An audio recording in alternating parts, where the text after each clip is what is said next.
A paz de nosso Senhor Jesus Cristo e o amor da Virgem Maria esteja conosco. Esse é um canal mariano onde nós vamos fazer um momento da palavra de Deus, onde parece ser injusto, onde os ímpios viverão conversão, os justos a condenação. É uma palavra que parece que traz para nós a inquietude, porque parece que os pecadores serão salvos, e aquele que lutam, contra o pecado parece que será condenado. Mas essa é uma palavra para que a gente possa refletir nos dias de hoje, nos dias atuais, e que sempre vem vivenciando a palavra de Deus a cada dia. Desde quando o próprio Deus, no livro do Gênesis, destruiu a humanidade no dilúvio, e depois ele fez uma promessa que não mais destruiria a humanidade, mas ainda destruiu Sodoma e Gomorra. Então a gente vai podendo entender tudo isso de uma maneira bastante nítida, com a luz do Espírito Santo. Pedimos ao Espírito Santo para guiar-nos nessa palavra de hoje, para iluminar nossa mente, o nosso coração, para que a gente possa então entender a palavra de Deus e o que ele traz para nós nos dias de hoje. É um livro do Antigo Testamento, Ezequiel 18, do 21 até o 28.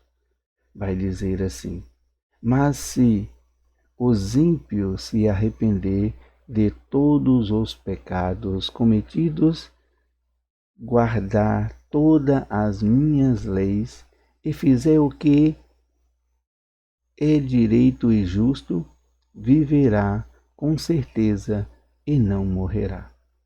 Nenhum dos crimes cometidos será lembrado contra ele. Viverá por causa da justiça que praticou. Acaso tenho prazer de morte do ímpio? Oráculo do Senhor Deus. Não desejo antes que mude de conduta e viva? Mas se o justo se desviar de sua justiça e praticar a injustiça, imitando todas as abominações cometidas pelo ímpio, poderá fazer isso e viver?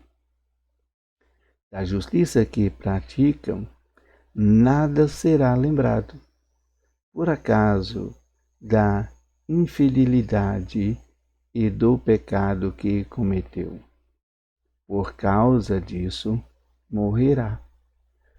Vós direis: a conduta do Senhor não é correta. Ouve, casa de Israel. É a minha conduta que não é correta? Ou a vossa que não é correta?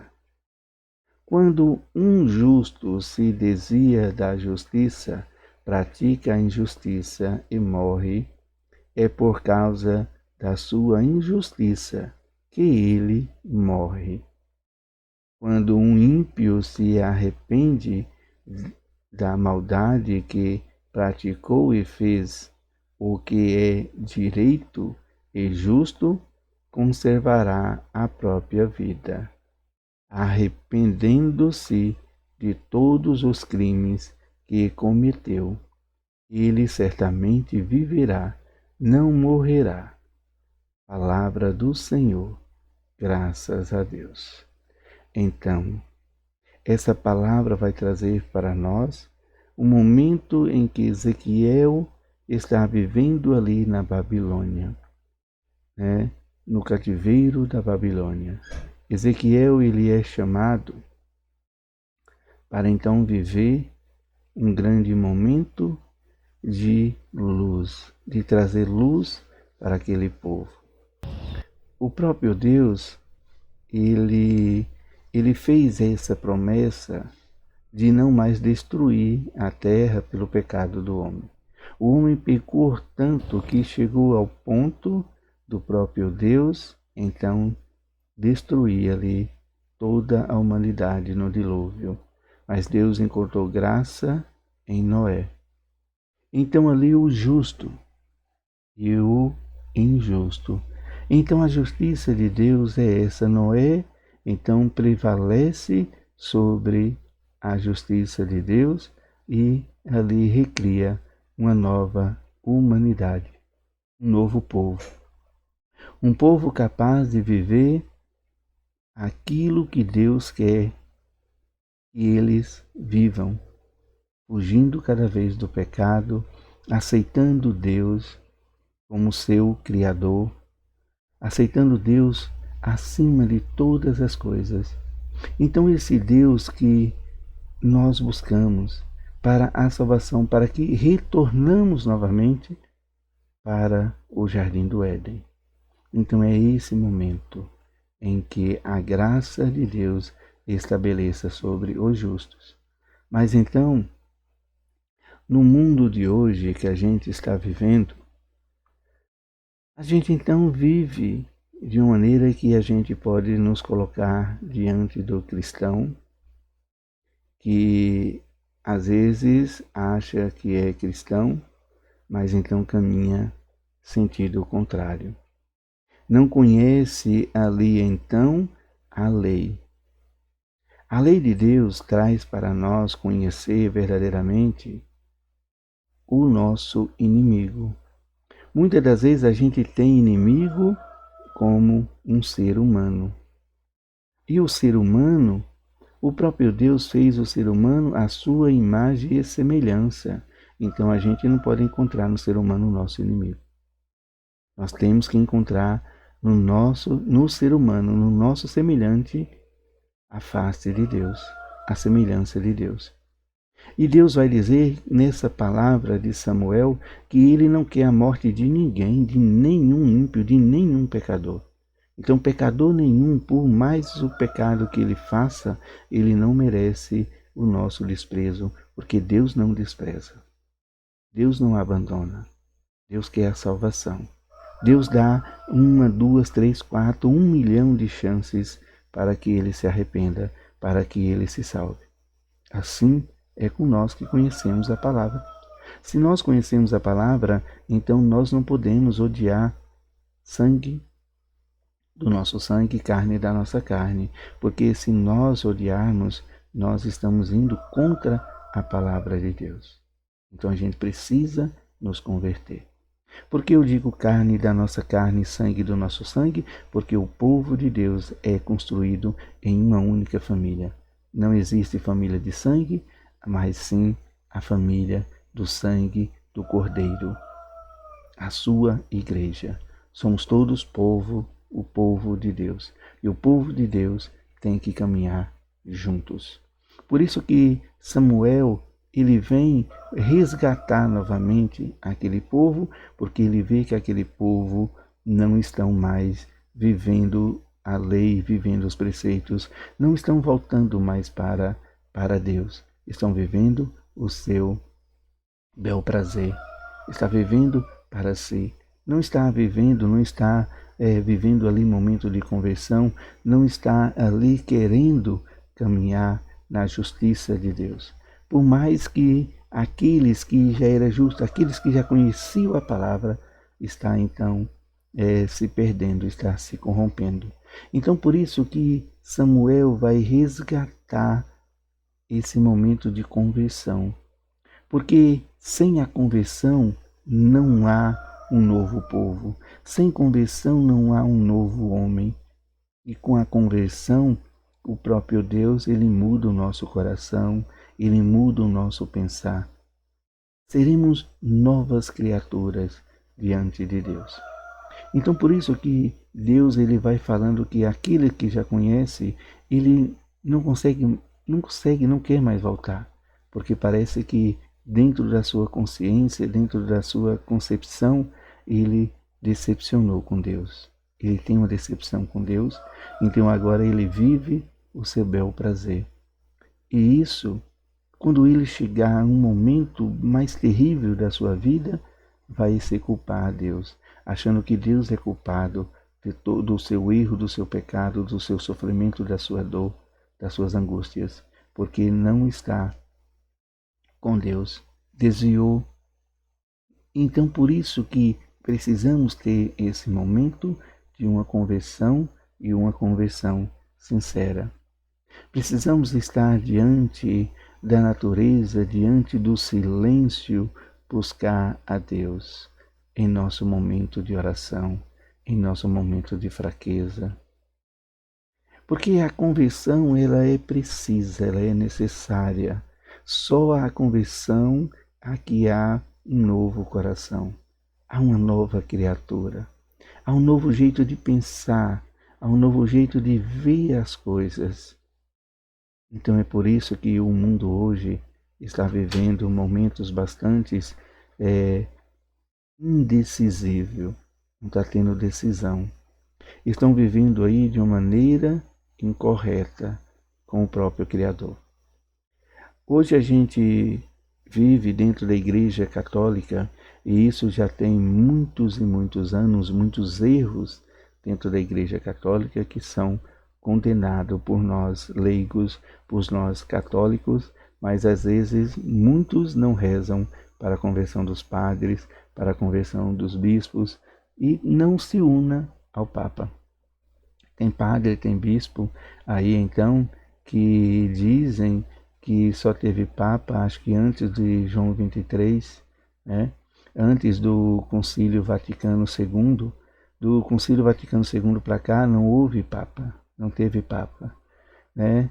E como vive uma igreja sem o Papa, se o próprio Cristo fundou a igreja na pessoa do Papa, em Pedro e os seus sucessores?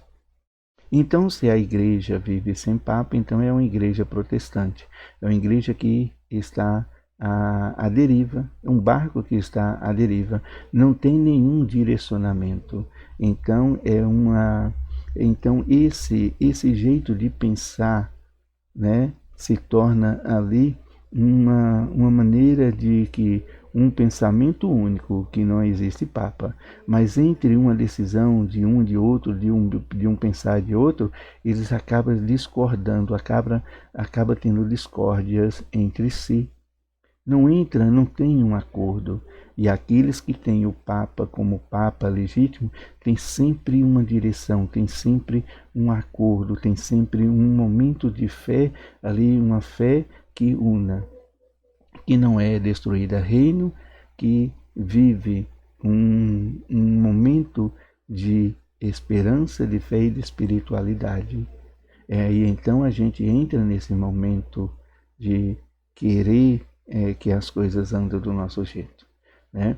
Há também a teologia da libertação, e que a teologia da libertação ela olha como uma nação somente no horizonte, todos os mundos iguais, mas não olha o horizonte, né? É horizontal e vertical. Ela só olha só o horizontal. O vertical mostra para Deus, né?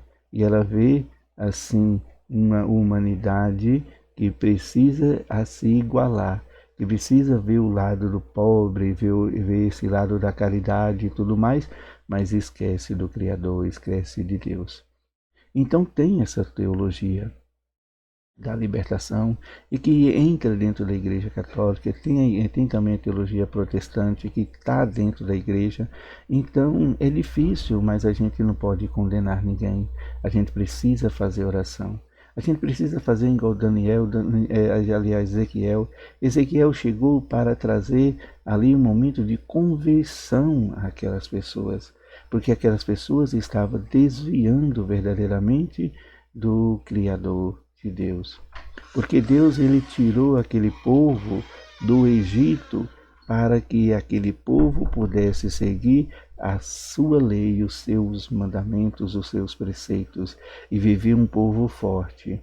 Aquele povo saiu de escravo e se tornou um povo destemido, se tornou uma nação forte, se tornou uma nação que persevera o nome de Deus, que tem o nome de Deus dos exércitos vivo em toda a humanidade.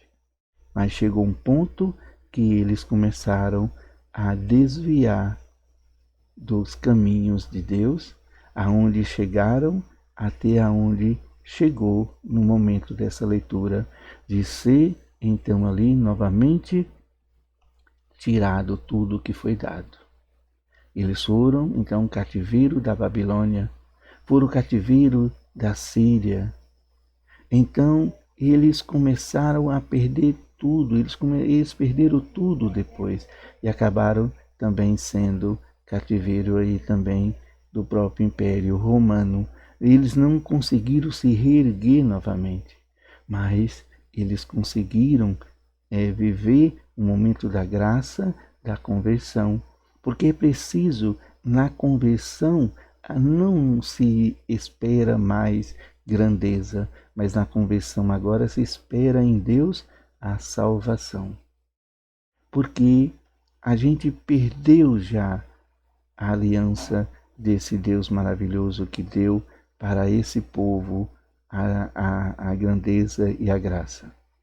Então a gente vê que agora o momento não é mais grandeza, o momento agora é de conversão, o momento agora é de viver uma união, de viver fraternidade, de buscar verdadeiramente a nossa fé em nosso Senhor e o nosso Deus. Não adianta a gente querer usar a Bíblia, querer usar a palavra de Deus para outros fins, a não ser da conversão de um coração novo, de um povo novo, de um povo que se retoma a sua caminhada, e a sua caminhada é em busca da salvação. Não adianta eu usar a Bíblia, como o próprio Jesus vai dizer no Evangelho de hoje, mostrando ali o que devemos ser e o que devemos pedir a Ele, né? Ele mostra esse momento para cada um de nós. E esse momento, né, que o próprio Jesus, ele vem a falar que nós precisamos ser mais justo do que a justiça dos fariseus. Essa justiça mais justa dos fariseus é querer ser humilde, é se humilhar diante de Deus, é trocar o nosso pensamento, o nosso coração, deixar ser modelado pela palavra de Deus para que possa viver a justiça. O próprio Deus está ensinando, ele não veio na glória, ele não veio em poder, mas ele veio ali na humildade, ele veio como servo, ele veio servir cada um de nós. E se ele veio servir cada um de nós, nós também precisamos servir cada pessoa que nós podemos servir na nossa bondade, no nosso amor, na caridade, e que a gente possa viver verdadeiramente buscando a conversão, porque a palavra ela vai trazer para nós que o próprio Deus não quer a morte de ninguém. Aqui, de uma forma, no Evangelho, Jesus vai ensinando os seus apóstolos, os seus discípulos, a viver a verdadeira justiça.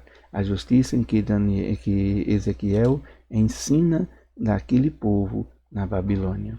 Então nós podemos estar aí consciente de que o nosso semelhante não é o nosso inimigo, pois aqui Jesus também vai deixar bem claro, quando a gente vai fazer as nossas orações, quando a gente vai estar com Deus diante do altar, também a gente precisa lembrar do irmão. Ele fala do irmão, que a gente teve algo com ele, alguma discussão, alguma discórdia, algum descontentamento, ele chama de irmão, porque somos irmãos. Mas nós chamamos de inimigo, e nós não temos inimigo com a nossa semelhança. O nosso inimigo é o próprio inimigo de Deus, que são os anjos caídos. Então fortalecemos a nossa fé, busquemos em nosso Senhor Jesus Cristo, nosso Salvador. Ele veio para nos salvar. E esse nome santo de Deus, que busquemos dentro de todas a espécie de ser humano, a imagem e semelhança de Deus em toda a humanidade. Oremos e vivenciamos que a palavra de Deus, ela vai trazer conversão aos nossos corações. Não somos justos por nós mesmos, mas somos justos na graça de Deus e se vivermos a justiça dele, assim como ele viveu, assim como ele entregou, assim como ele doou, assim como ele serviu. Louvado seja o nosso Senhor Jesus Cristo e que para sempre seja louvado.